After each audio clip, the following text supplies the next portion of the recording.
E o São Paulo atravessou o Internacional e contratou o lateral esquerdo Iago, 29 anos de idade, revelado no próprio Colorado. O jogador foi vendido do Inter para o Augsburgo da Alemanha, onde viveu bom momento. Voltou ao futebol brasileiro para jogar no Bahia em 2024 e desde então tem tido dificuldade em ser protagonista. Na atual temporada são só 11 jogos, um gol e uma assistência. Desses 11 jogos, 7 na condição de titular.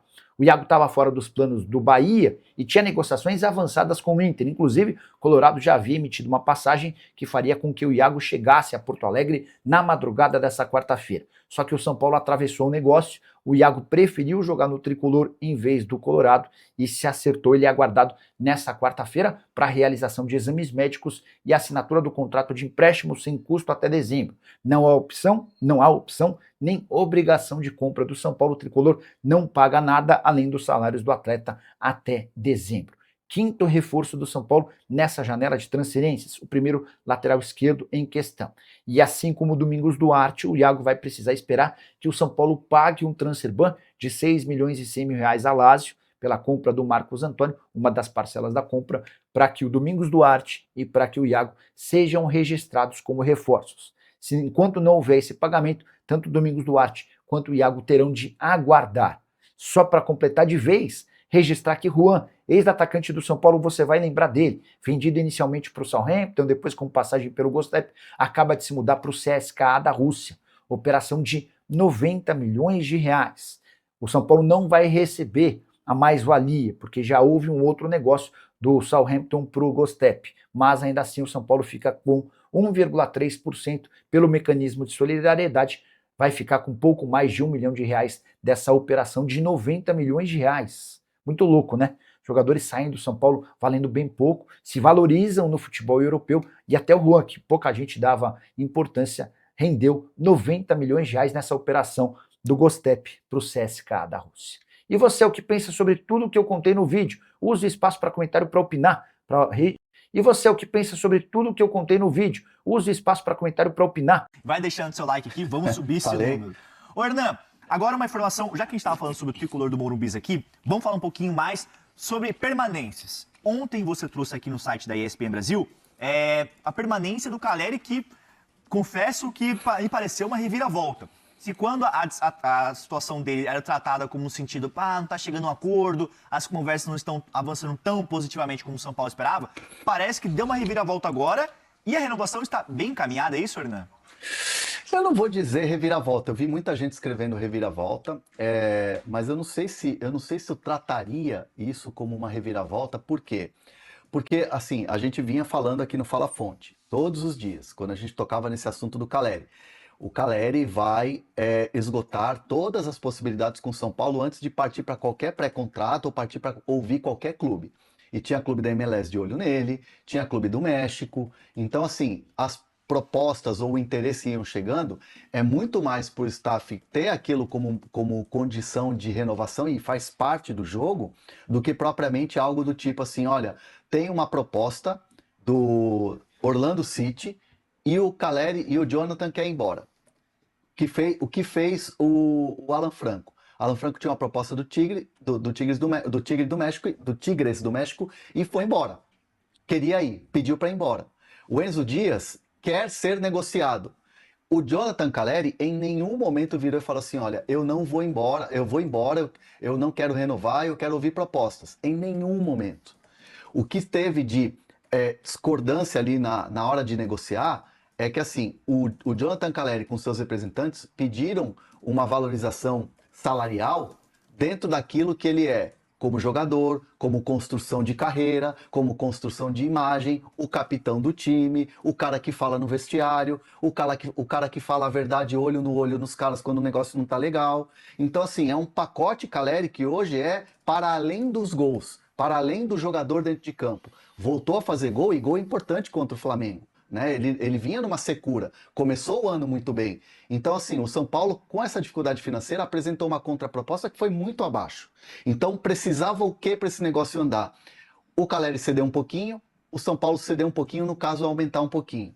Uma conversa entre Rafinha e Caleri, a coisa começou a andar. Cede um pouquinho aqui, nós vamos aumentar um pouquinho ali, vou conversar com o presidente Maciz e tal, né? Ele, o Rafinha, o Felipe Carvalho, o próprio presidente Maciz entenderam que havia necessidade pelo pacote Caleri. O São Paulo, assim, por mais que o Caleri gere assim, um pouco de dúvidas em relação ao desempenho nos últimos anos, né? E aí eu estou falando isso no geral. O pacote Caleri, ele é importante para o São Paulo hoje, para esse São Paulo de hoje de uma reconstrução. Então foi uma conversa muito reta, um papo muito reto e que cada um cedeu de um lado e a coisa começou a caminhar. Tá fechado? Ainda não. Falta acertar a questão do valor global do salário nesses 3 anos de contrato que pode acontecer. Porque são 2 anos que ele vai assinar, tendo a possibilidade de extensão de mais um se ele tiver 60% de jogos como titular, que é uma meta não tão alta, mas também ela não é tão baixa, né? Ainda mais o jogador que se machuca, aquela coisa toda. Então o São Paulo colocou essas condições. A coisa está avançada, porém ainda não está assinada. Deve resolver até sexta-feira. Mas foi algo interessante para o São Paulo e também para o Caleri. Acho que casou muito com aquilo que a gente vinha falando. O Caleri em nenhum momento iria abandonar ou deixar o São Paulo nesse momento, por mais que surgissem propostas e propostas vantajosas. É o dólar do México, é o dólar da MLS, jogando uma vez por semana, né? Não tão exigente como é o futebol brasileiro. Então o Caleri está satisfeito, queria ficar no São Paulo, não queria ouvir outras propostas até esgotar com o São Paulo, e aí a vida vai seguir com o Caleri podendo ficar até mais 3 anos no São Paulo. Boa, Hernan. A Fran Oliveira perguntou assim sobre o Alan, se ele pode sair do Palmeiras, daqui a pouco o Hernan vai responder por aqui. O Wagner Consentino falando, cadê reforço no Santos? Reforços não tem, mas tem saídas e saídas que estão atrapalhando os planos do Peixe, tá? Que podem parar na justiça, que já vão parar na justiça. Eu vou falar aqui, tá bom, Wagner? E aí, ô Bruno Andrade, daqui a pouquinho para você entrar, tem mais uma questão para perguntar para o Hernan sobre São Paulo. Estão perguntando sobre o Luiz Henrique. Vai pro Botafogo? Falou o Fábio. O Bruno Andrade, daqui a pouquinho, vai trazer mais detalhes sobre essa história, se Danilo vai ser envolvido ou não. Vamos tentar explicar melhor essa situação que envolve o interesse do Botafogo no Luiz Henrique e como está a situação do Luiz Henrique no futebol russo. Mas, o Hernan, você falou que o Enzo Dias pode sair. Me dá mais detalhes dessa história, porque você também trouxe ontem, com exclusividade no site da ESPN Brasil, que o São Paulo deu um chapéu no Internacional e encaminhou a contratação do lateral esquerdo Iago. Iago Borducci, se eu não me engano, é o sobrenome dele, já atuou pelo futebol alemão, estava no Bahia. Me explica essa história, como foi esse chapéu e se ele realmente vai reforçar o tricolor do Morumbi, Hernan? O termo chapéu, a galera que gosta muito, fica muito para torcedor, né? Eu gosto de tratar mais com o pé no chão essa história de chapéu aí. O Inter tinha interesse, né? O Inter tinha interesse em contratar o Iago para lateral esquerda, até porque hoje o Internacional tem o Matheus Bahia jogando, tem uma característica defensiva, e o Bernabé está jogando na segunda linha, né? Então até para você ter alternativas ali na lateral esquerda, o Internacional estava de olho nessa contratação. Mas o São Paulo sempre teve interesse no Iago, sempre olhou para o Iago e, aliás, trazendo aqui uma novidade, essa contratação do Iago é um pedido do Dorival Júnior, é um desejo do Dorival Júnior. O Iago é um jogador que tem experiência internacional, jogou na Europa, é um jogador que teve seleções de base, seleção pré-olímpica, inclusive, ele participou. É um jogador que estava lá no Bahia sem muitas, não vou dizer expectativas, mas tinha poucas oportunidades, porque afinal de contas o dono da lateral esquerda é o Juba, que a gente até ontem falava, tinha que levar para a Copa do Mundo. Então, você tem um jogador nível seleção brasileira, nível Copa do Mundo, para disputar a posição, é melhor o cara, de repente, ganhar ares. Primeiro, vamos lá, negociação. É só até o final do ano, só até 31 de dezembro. Não tem opção de compra e não tem custos. E ainda o Bahia paga parte do salário do jogador. Então o São Paulo viu com bons olhos, o Dorival queria o jogador e o jogador deve estar fechando a negociação hoje. Rafinha, toda a diretoria do São Paulo fechando a negociação hoje. É um jogador que chega para disputar com o Wendel.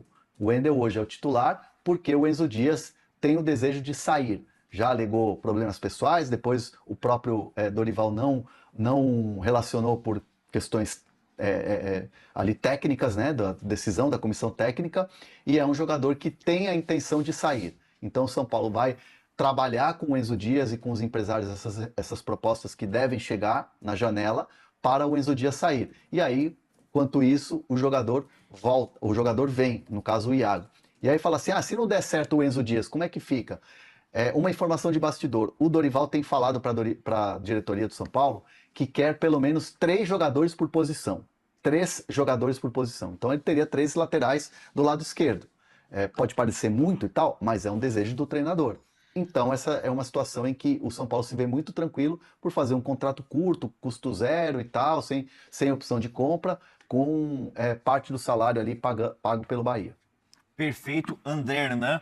Confesso que me surpreendeu esse movimento do São Paulo no mercado, porque o Iago não é um lateral que vinha tendo tantas oportunidades assim, mas diante de uma posição que é carente no futebol brasileiro e uma oportunidade de mercado, quem sabe pode surpreender no tricolor do Morumbi.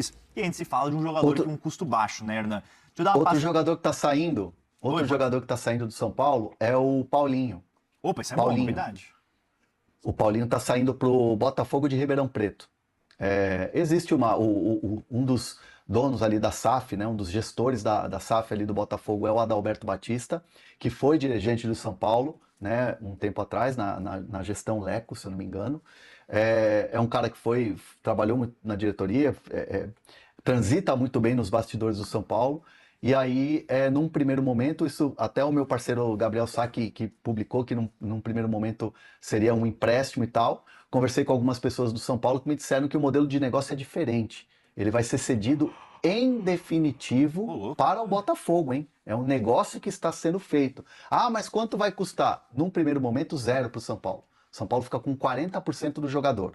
Então, assim, está sendo cedido ao Botafogo para ganhar vitrine, aquela coisa toda e tal. Obviamente, o Botafogo pagando o salário do jogador e o São Paulo fica com 40%. Então, teve um 180 aí nessa negociação que, num primeiro momento, sim, de fato, como o Gabriel Sá escreveu, publicou, era de empréstimo, mas depois o negócio virou definitivo, com o São Paulo ficando com 40%. Paulinho, vi pouco jogar, mas muita gente elogiava da base da base do São Paulo, mas aí é um jogador que sem espaço é aquela coisa. O que é melhor? Você ter um jogador insatisfeito ali de repente, com um contrato ali quase acabando? Então é uma situação em que o São Paulo às vezes tem que tomar decisões e a decisão foi essa. Fala pessoal, estamos aí com atualizações importantes do São Paulo. Se inscreva e ative o sininho para receber mais atualizações do Tricolor. Deixe seu like que é muito importante para o crescimento do canal. Utilize o espaço aqui embaixo para registrar sua opinião. Ficamos por aqui com mais esse giro de notícias. Um abraço e até o próximo vídeo.